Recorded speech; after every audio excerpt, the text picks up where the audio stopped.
Naismith's leads and Cornick. That'll do it. He make an impact right away. He'll try. Oh, yes! Tommy Conway's only gone and done it again.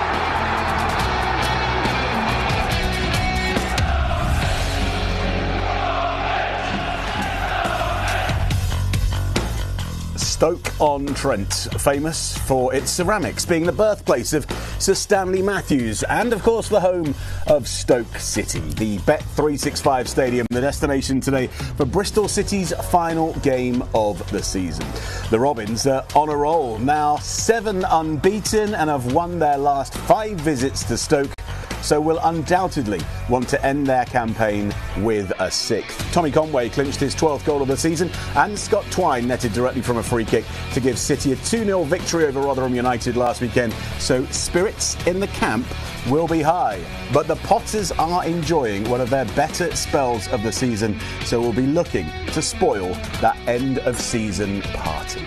A very good afternoon and welcome to Robins TV live from Ashton Gate. It is a bit of a sort of end of term feel for today, isn't it? Our end of season awards a little bit later on, slightly alternative to the usual one. Stand by for that.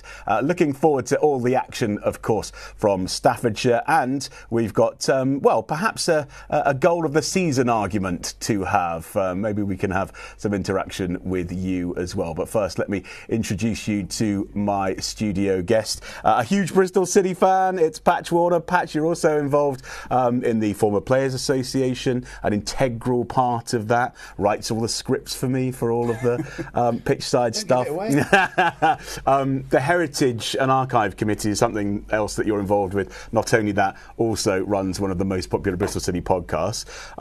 Welcome to Robins TV. Thank you very much for having me. We snared him at last. We've been trying to get him for ages. So nice to have you in the studio. Talk to us about being a Bristol City fan. At what age? What's your first Bristol City memory? Yeah, I first came to Ashton Gate, I think, in 1987. So a little while ago, my dad was a massive Bristol City fan, still a season ticket holder. My mum comes down as well, my brother and his kids, so it's a family affair.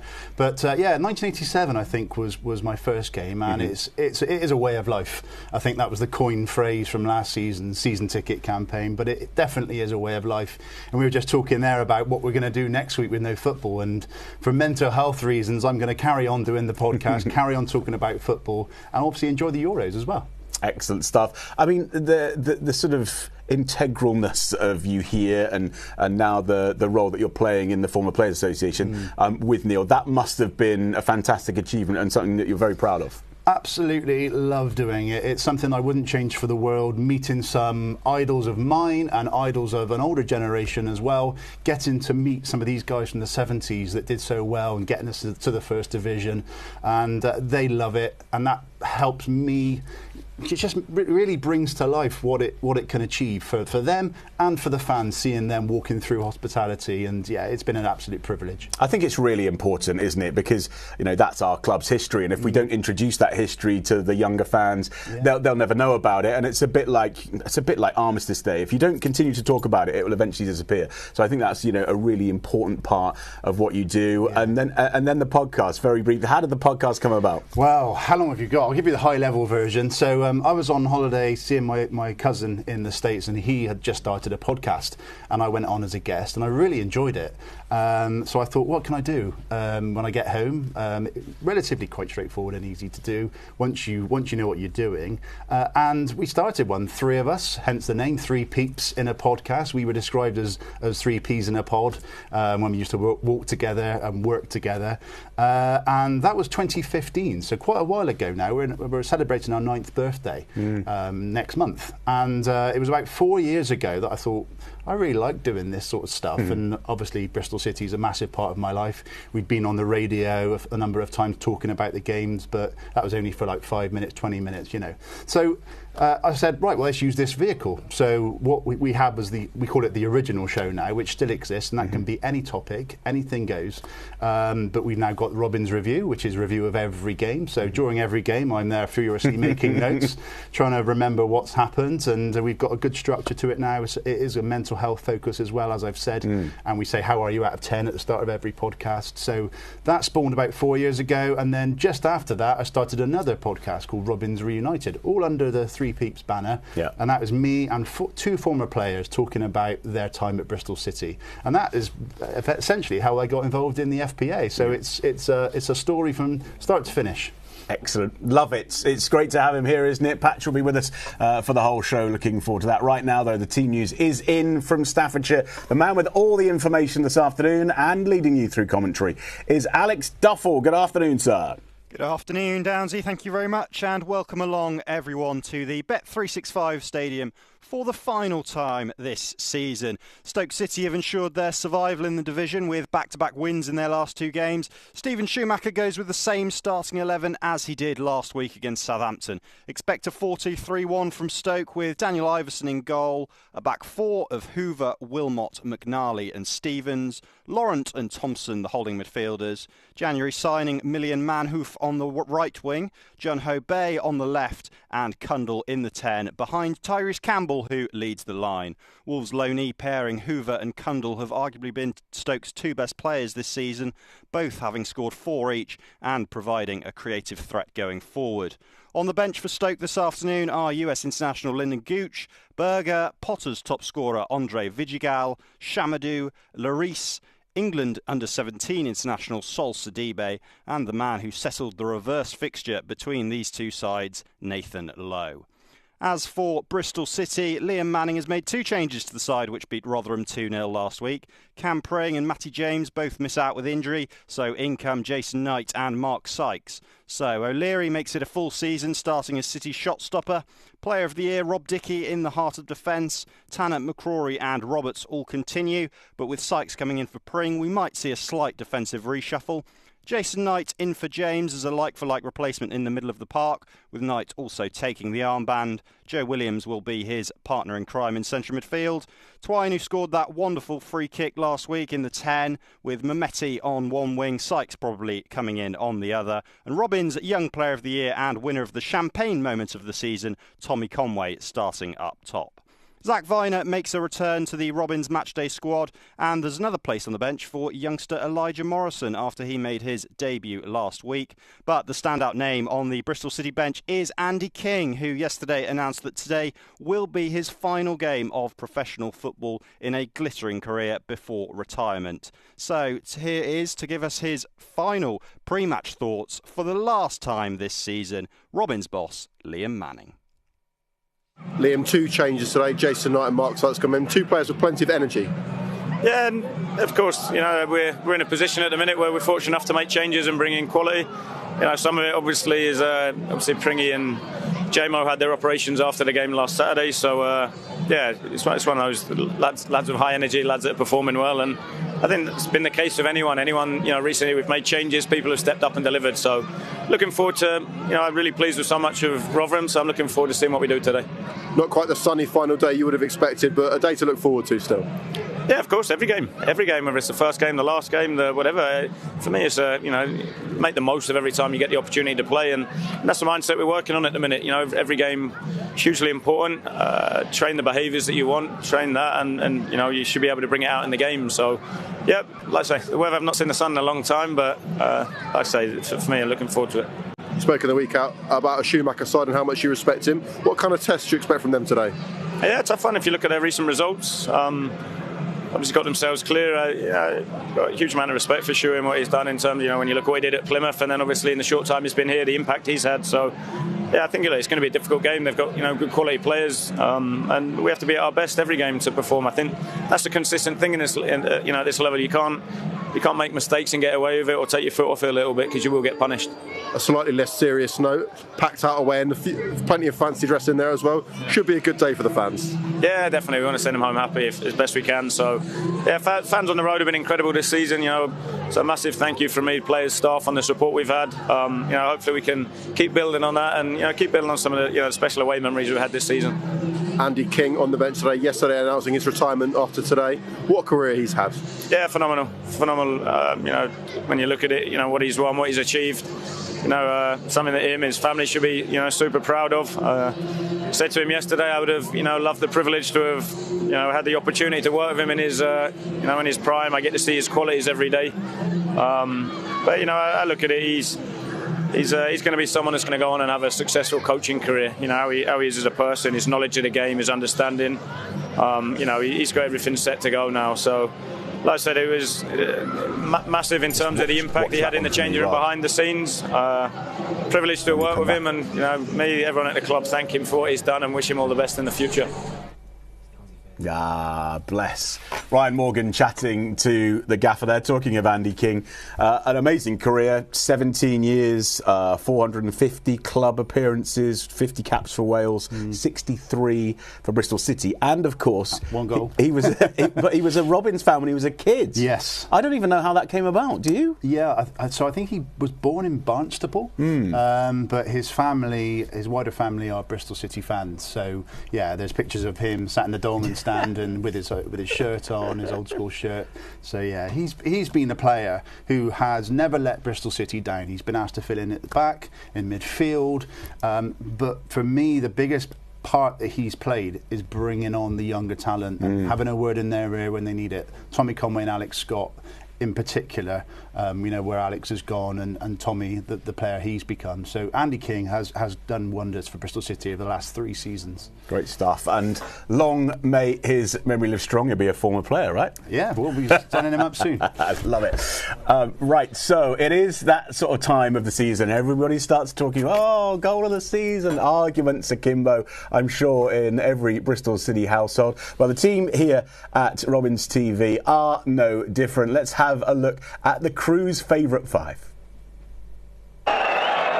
Deep into added time. Caught it with the long throw. It's going to fall for James. He's won it. The Bristol City captain strikes in the 95th minute. Harry Cornick's long throw caused problems for Preston last week. That's how Bristol City got their goal. And it's paid dividends again. Matty James, right place, right time as the ball fell.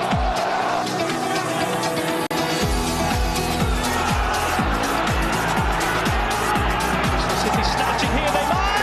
They surely have! Tommy Conway's only gone and done it again!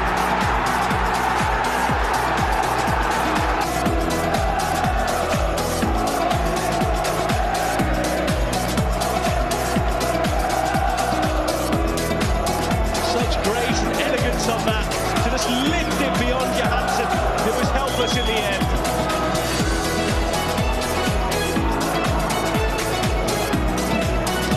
Big win in front of the home fans. Opportunity now for them to come forward. Oh, look at that! It's an absolute worldie from Gardner Hitman.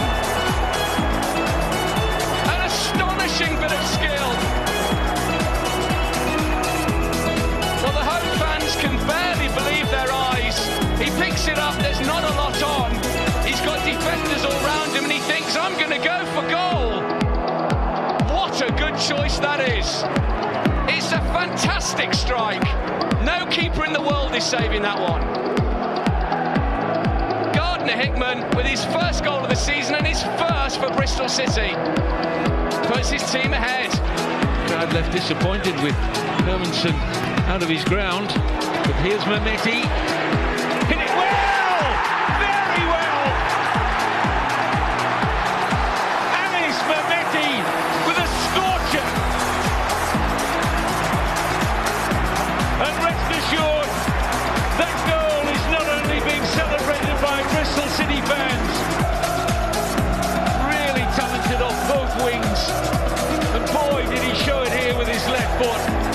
One touch to set, another to push it into a bit of space, and then rifles it left-footed past Matt Hermanson, who's got no chance. Bristol City 1, Leicester City 0.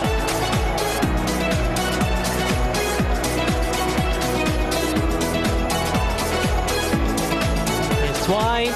Oh, and it's in. Well, he's a free kick specialist. And he's got another one. Perfectly whips around beyond Dylan Phillips.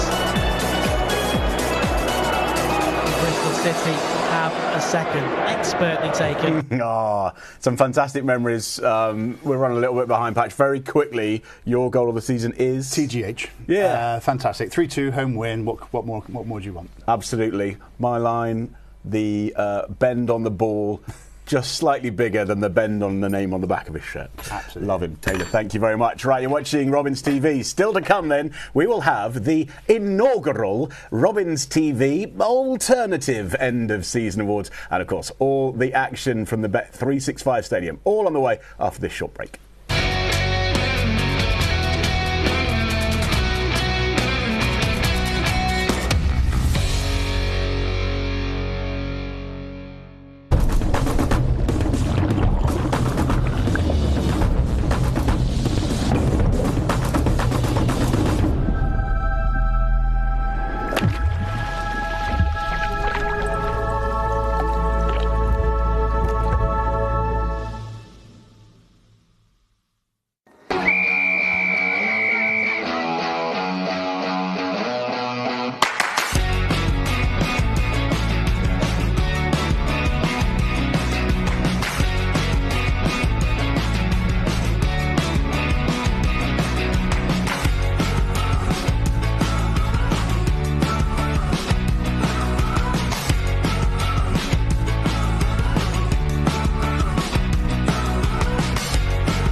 Robin is symbolic in its tenacity and its spirit. The first bird to start the dawn chorus, the last to stop singing at night. Traditionally, the robin represents hope, revival, new beginnings, and good things to come. While small and considered cute, learn that out from now. The robin is aggressively territorial and quick to drive away intruders. Home is theirs to protect.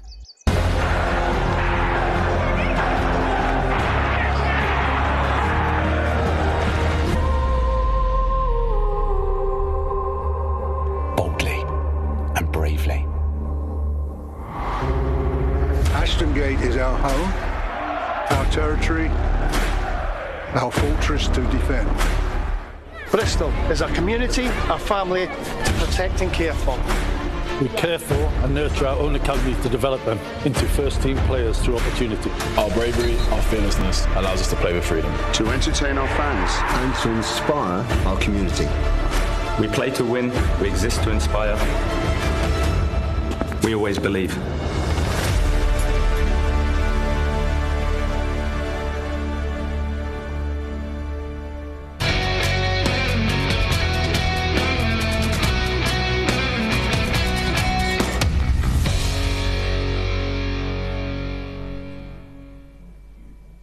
You're watching Robins TV live from our studio here at Ashton Gate for coverage in the Sky Bet Championship of Bristol City's trip to Stoke City to the Bet365 Stadium. Thanks so much for having us. We're joined by Patch Warner, who is massive here at Ashton Gate, not just in stature, but involved in all sorts of things, including the Former Players Association, which you've already talked about, the History and Archive Association Committee, which is really interesting. How did that come about? Because it was one of John Lansdowne's passions, wasn't it? It was. It's something that has been bubbling away for a number of years, and something that we really want to get going. As you say, John Lansdowne's behind it. We've got a new Twitter account at BCFC_history. history. And last night we actually put forward one of our prize possessions, a priceless item. It's a book, the Joseph Daveridge book, that has got lots of records in there going back to 1898, 1897, up to 1915. And yeah, it's a video on there. It's definitely worth watching. He's one of the founding fathers of Bristol City, and we'll be sharing a lot more archive material in the coming weeks and months. Absolutely love it. Did your wife ever see you? Sometimes. Sometimes. Yeah, sometimes. Always doing something City related. Right, let's get into our alternative end of season awards and a sort of wrap up of the season. And, well, we could only start with one, and that is the Robins TV celebration of the season. Any thoughts on, I mean, this, just look at this. I mean, it is a moment in history that everybody will go, just what exactly was going on there? Afterwards, yes. Of course, he did explain that the day before they had been playing walking football. That's right. And of course, you know, this was a reference to that. But that's the Robins TV celebration of the season. Any arguments from you, Patch? No, I think that definitely sticks out in my mind. I think the other one was the Harry Cornick twiddling of the moustache as well, which was pretty special. Yeah. But yeah, maybe we need to come up with some more intricate celebrations. I think the one at the weekend around the turning the volume down as well. That was interpreted in slightly different ways, but yeah, definitely good. If you were going to celebrate Patch, what would it be? Would it be the classic head under the shirt? I definitely wouldn't do a knee slide, because I would be one of those ones that hits the knees and then falls flat on your face. Yeah, me too. But I think the classic Alan Shearer, just arm in the air, that's the one for me. Got to be done. Right, okay. Just talking about the season, and it's naughty to talk about favourites, but has there been one or maybe two players that have really stood out for you this season? I think you can't look past Rob Dickie. Obviously, he's got those awards at the last weekend, and he was a signing that people thought at the start of the season it would be interesting to see how he does, and he has come in and he has been absolutely solid. Jason Knight, another signing that people were really, really excited about. He's had to play in a slightly different position this season, just in behind Tommy Conway, but with Twine coming in and him then going back into the midfield where he can be more involved in the play, that's really brought him out of his shell a bit more. Scott Twine and Tommy Conway has linked up well with Scott Twine as well. So, yeah, if I had to pick two, Knight and Dickie. Lovely. Talking about goals, the next alternative end of season award is Limbs of the season. And, well, Patch, I mean, you're giving up your away day today to be here. So being a Bristol City fan on the road, incredible commitment. It is, and the atmosphere in the concourses, outside the ground, in the pubs beforehand, on the terraces, as you see in here, is always fantastic. And people travel absolute miles, get up early, and I know it's obviously a comment that people that Liam Manning and Nigel Pearson before have always commented on the fan and what the support means, but yeah, we're seeing some of these here, and I can remember a lot of these. Sam Bell, I mean, he's a player who's been obviously out for the last few months. It'd be great to have him back in amongst the team, but yes, the Limbs are fantastic, but for me, the West Ham away trip was something else. Yeah, for technical reasons, but I don't think we can show you the footage because it's from the FA Cup, but yeah, definitely West Ham, an incredible moment. Yeah, it was fantastic. I actually thought about going into the away end, but we celebrated from the hospitality in that one, which was great because we could see that sea of people, actually Limbs jumping up and down, and fantastic. Okay, our final alternative award of the season is the off-field moment. And Patch, let's take a look at this. And the final off-field moment award is the Heritage Kit, and remembering Leeds 74, which I know you played an integral part in. So you've got it's official. You've got a Robins TV alternative award. You didn't tell me this was coming, did you? I hosted a dinner the Friday night before that game where we celebrated that, and honestly, it was really emotional to see all these players and play some of the footage, and to have that kit. I know how much they enjoyed being in the changing rooms and putting the kit on again, and we've got some little videos of Tom Ritchie having a kickabout in the changing room, and techniques all still there. It's fantastic to see, and that was great for the club and John Lansdowne obviously to get behind that and produce that kit. And it's a lovely kit as well. I've got one at home. I wore it on that day under my suit, and fantastic. So thank you so much for that. And I know the Heritage and Archive and Former Players Association will absolutely love that. Good stuff. Well done. Right, more from Patch a little bit later on. We've got to say goodbye to everybody watching on Facebook and YouTube now. It's been a cracking season. Thank you so much for being there with us. We'll see you again next season. And you can follow the game, of course, on the club social.